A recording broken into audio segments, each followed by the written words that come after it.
بسم الله الرحمن الرحيم. سأل سائل بعذاب واقع للكافرين ليس له دافع من الله ذي المعارج. تعرج الملائكة والروح إليه في يوم كان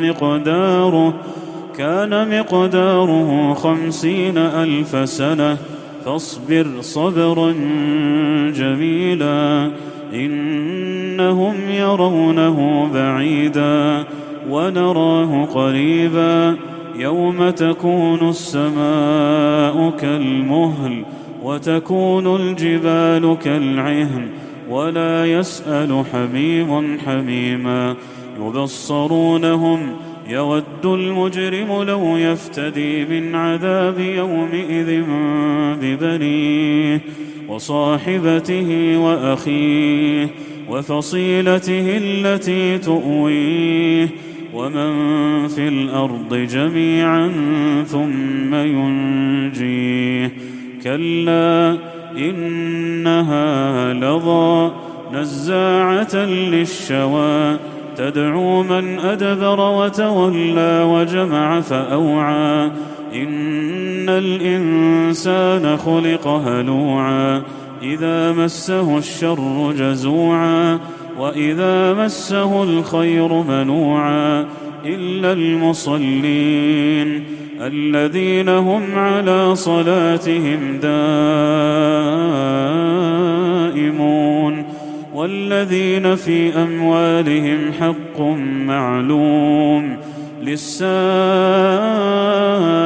والمحروم والذين يصدقون بيوم الدين والذين هم من عذاب ربهم مشفقون إن عذاب ربهم غير مأمون والذين هم لفروجهم حافظون إلا على أزواجهم أو ما ملكت أيمانهم فإنهم غير ملومين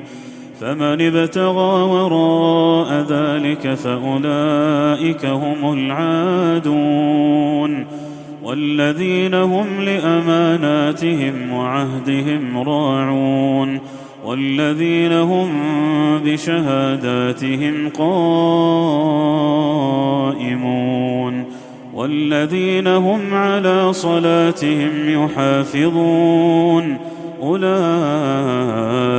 في جنات مكرمون فما للذين كفروا قبلك مهطعين عن اليمين وعن الشمال عزين أيطمع كل امرئ منهم أن يدخل جنة نعيم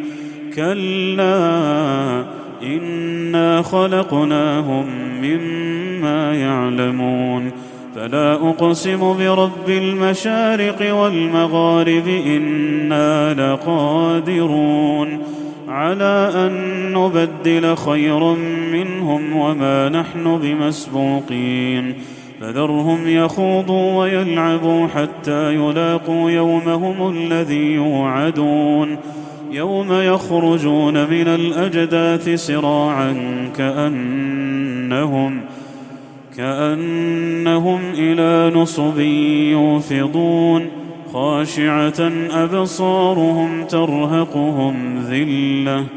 ذلك اليوم الذي كانوا يوعدون.